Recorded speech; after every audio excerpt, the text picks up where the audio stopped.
Aloha and welcome to the Fall 2024 edition of UHMTV, a TV magazine show written, hosted, and produced by students at the University of Hawaii at Manoa. I'm Courtney Matagilai.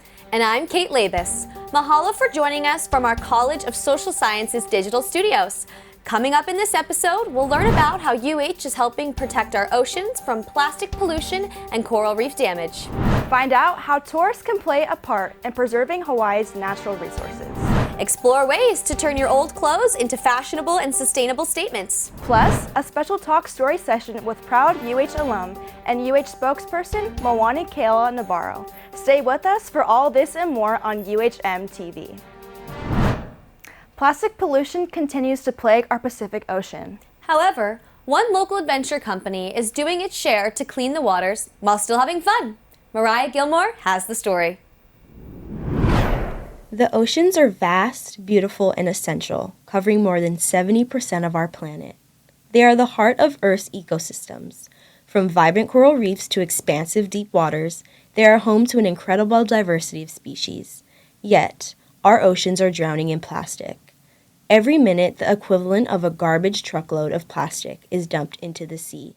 It is crucial to keep our oceans healthy because it sustains a lot of life that we adapt from as humans, whether that be food resources, but also just health of the planet in general. We as an organization try to be as mindful as we can. So all of our guides and all of our staff, when they're at the beach or on the water, are picking up garbage and picking up things as we go, especially larger ropes and nets that can cause damage to the ocean and the animals that are out there. Past that, we are putting on about 5 to 10 ocean cleanups each year, working with local schools, different people, as well as giving people a discount if they actually do a beach cleanup before they go out on one of their tours.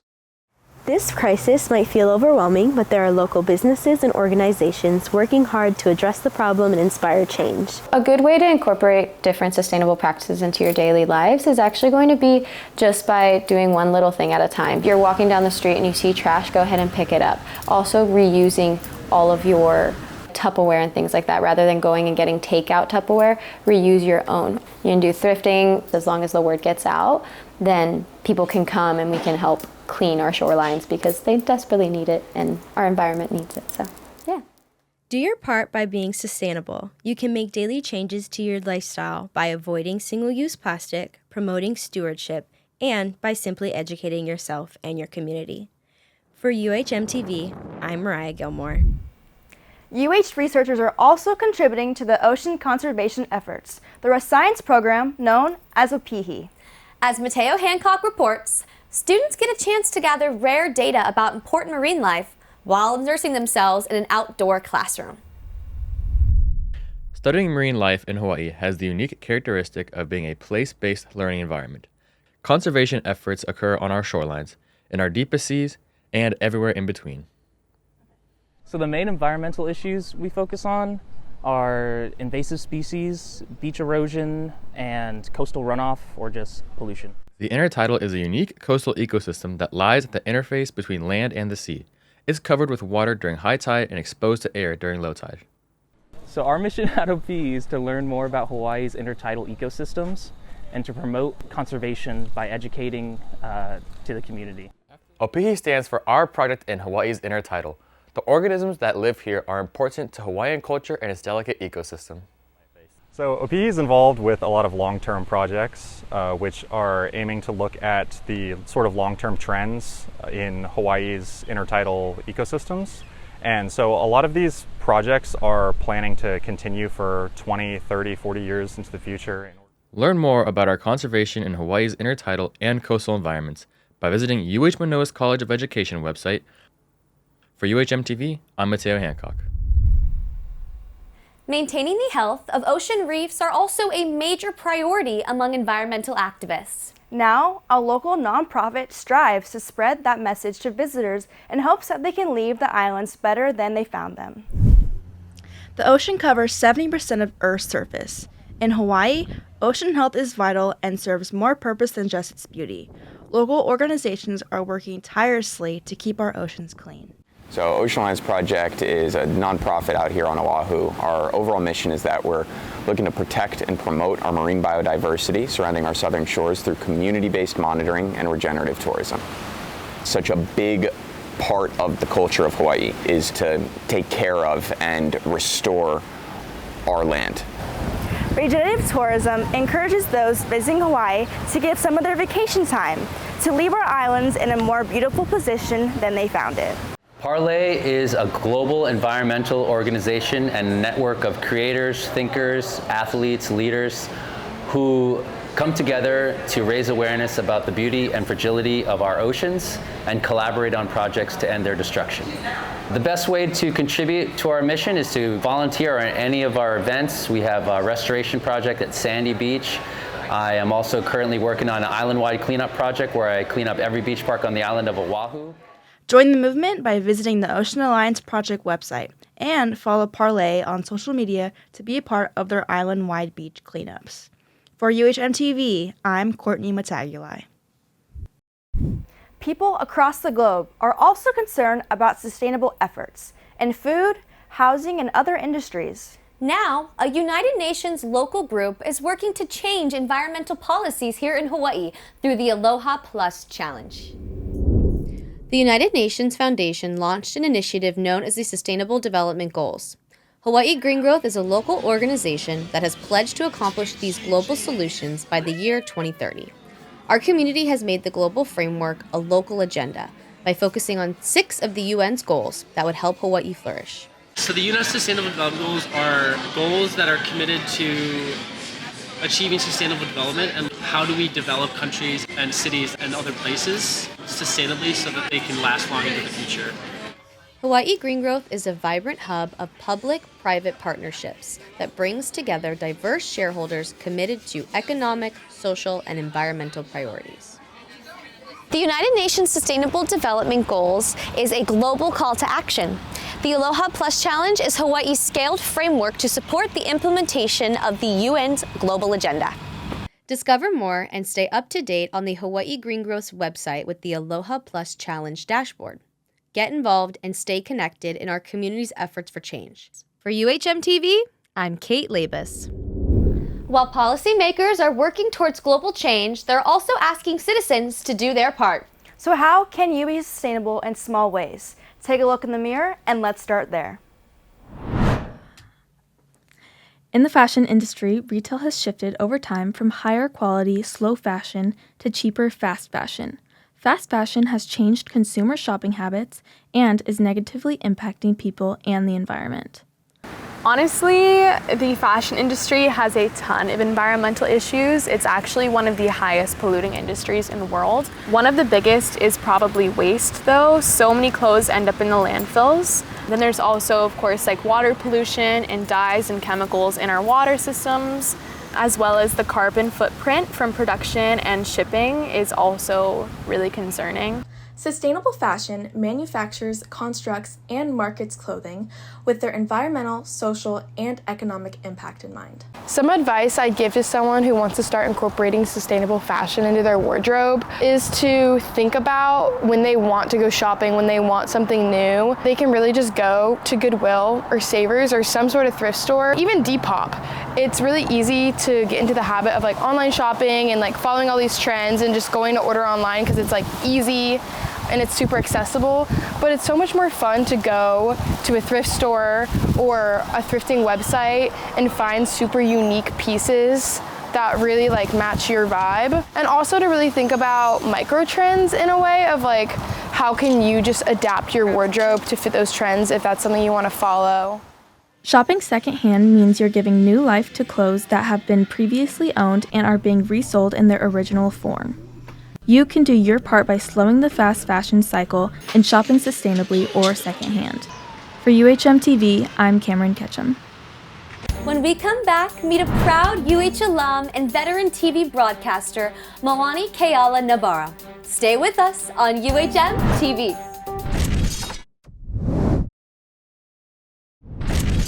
Welcome back to UHMTV.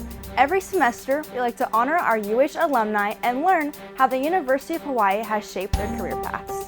Earlier this semester, I got to speak with one of UH's distinguished alumni and talk story about her journey from student to spokesperson of the UH system. Please welcome to our digital studios, Moanike'ala Nabarro.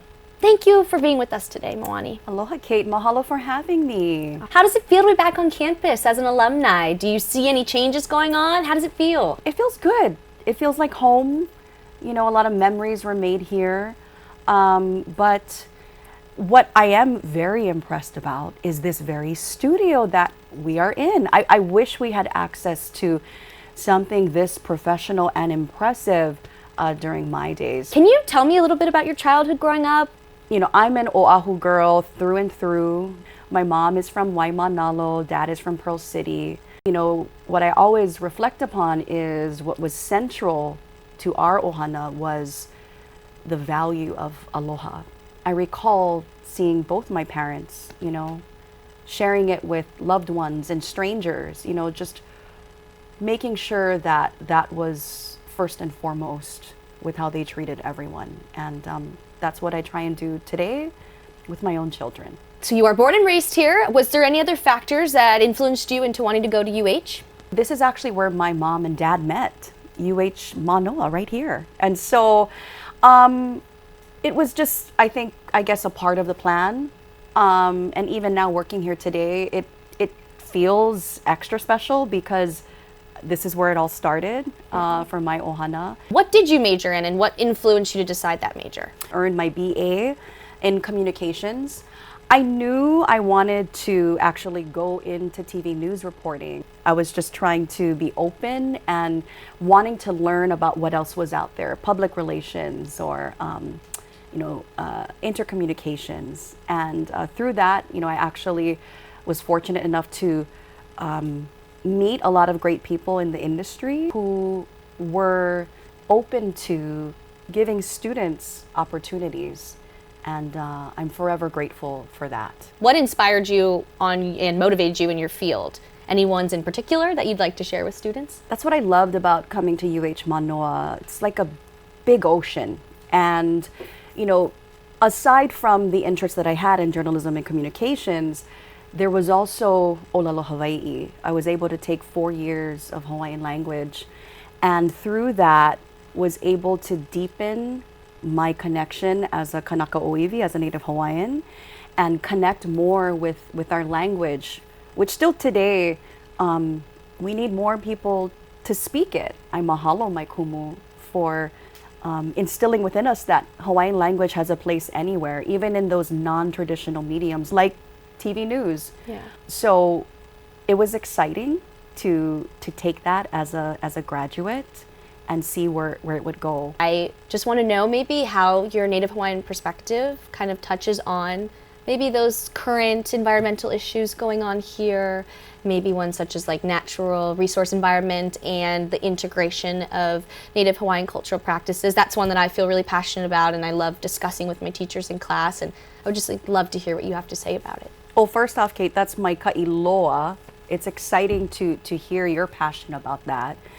You know, I have the pleasure of actually working alongside kumu within Hawaii Nui Akea, the School of Hawaiian Knowledge here at UH Manoa, and so many of them are passionate with the merging of ike, the ancestral knowledge from our ancestors, and using that to address the problems of today. And I think it's so fascinating because we're finally realizing that they knew many things that maybe were lost through the years, but are emerging again and teaching me, teaching you, teaching our communities how we can almost go back in time to revisit those concepts, to make what we call our modern Hawaii even better and more sustainable. So it's an exciting time really to be at the University of Hawaii.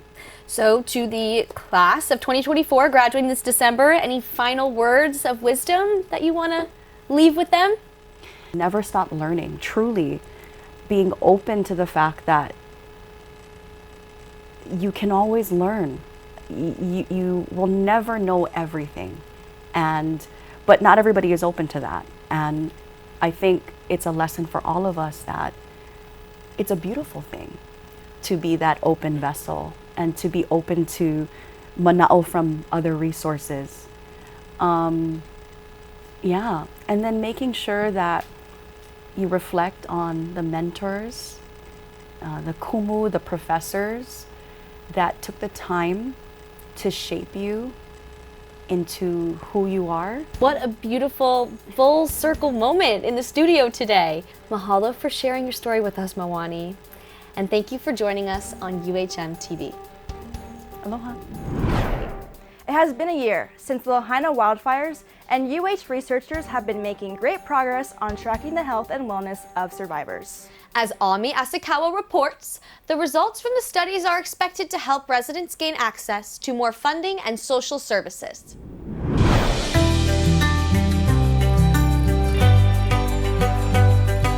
The College of Social Science at UH Manoa gives students a great opportunity to connect their research to real-world problems. A powerful example of this is Maui West. The study is helping wildfire survivors connect to services that they might need, and it's also giving international and local students a great opportunity to get some hands-on experience. This study is it's not only about research, right, but it's really about community and linking them to services.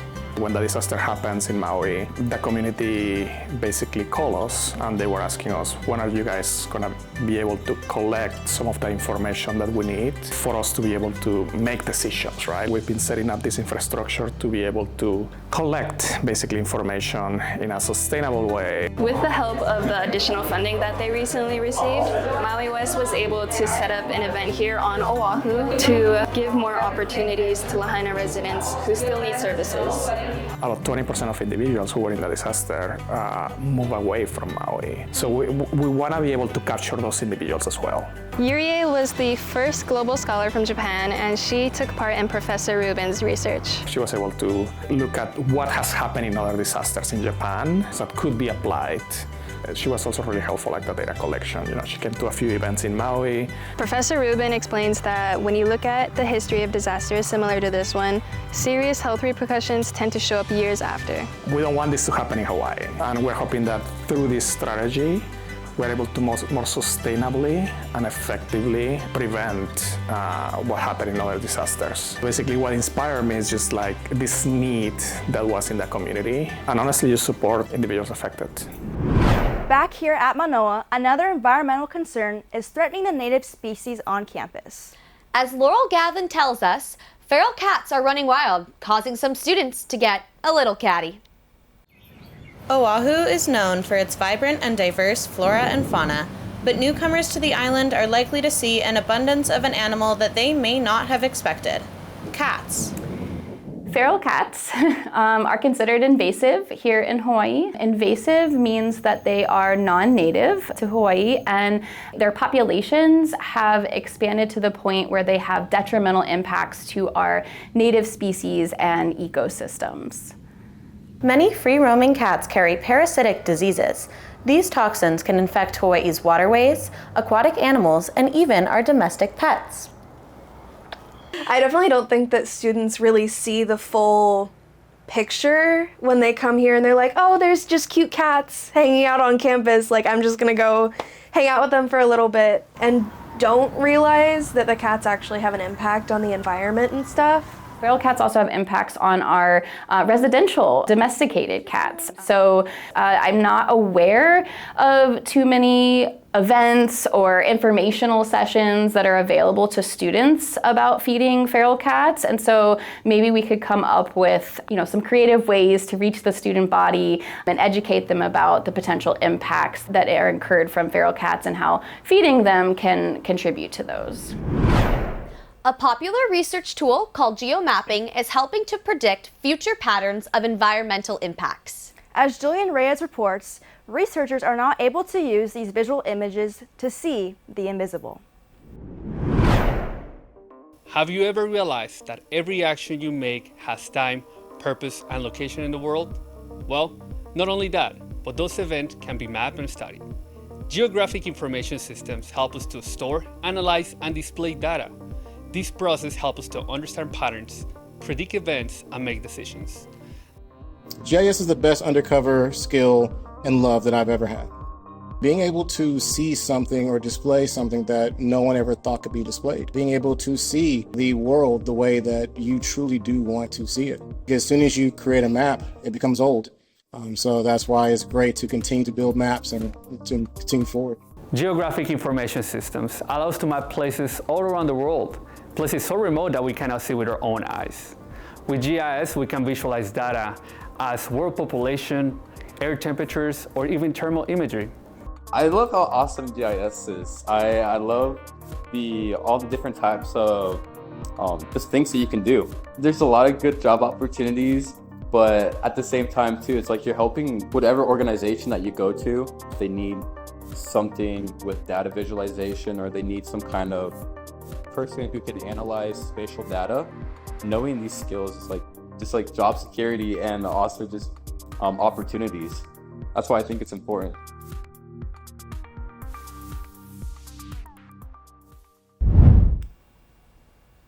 Geography students are also practicing their green thumb at UH Manoa's world-class Arboretum. These geomappers are planting seeds of their own knowledge in this natural learning lab, as Alana Wong tells us. The University of Hawaii at Manoa is both a college and an arboretum. The root word arbor comes from the Latin word tree. So an arboretum is a botanical garden that emphasizes trees. Our campus features over 500 plants that are recognized across our gorgeous campus. In the Arboretum, we have over 200 protected trees on campus. And GIS helps us to visualize the location of them and also see the metadata, like what type of trees, which ones are protected, which ones are in danger. Our nationally recognized Arboretum is uniquely organized and delicately cared for by campus staff. Geographic information systems are utilized by geography students to map and locate every plant on campus. Every tree is different. Every tree needs specifications on the water intakes or nutrients, and GIS help you to manage all that information. When looking around campus, there is clearly marked signage that notifies visitors of the origins of the foliage. The blue signs signify the canoe plants. These flora accompanied Polynesian voyagers when they settled on the islands of Hawaii. The green signs represent our endemic species.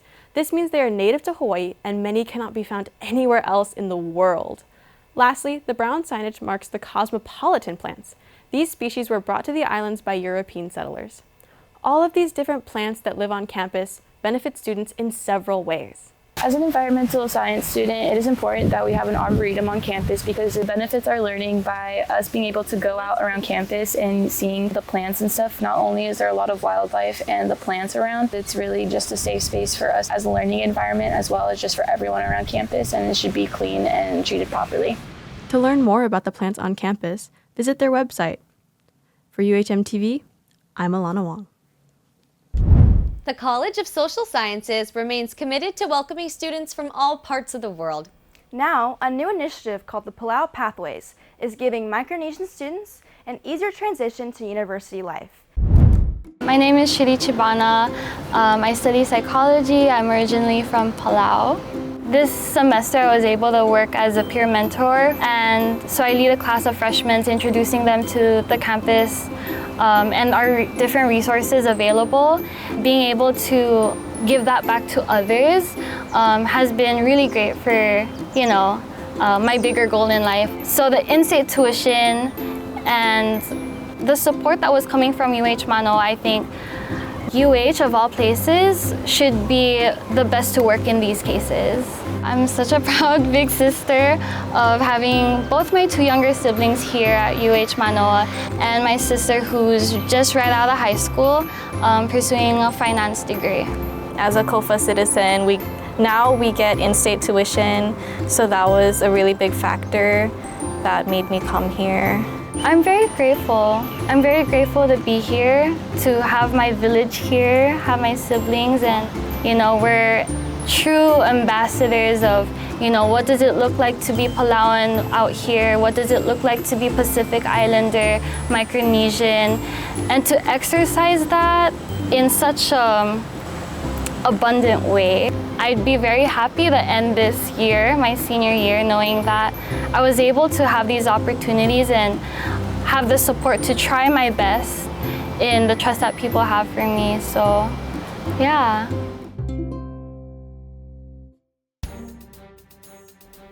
Well, this wraps up the 37th edition of UHMTV. Mahalo for watching and supporting the College of Social Sciences Digital Studios. I'm Courtney Matagilai.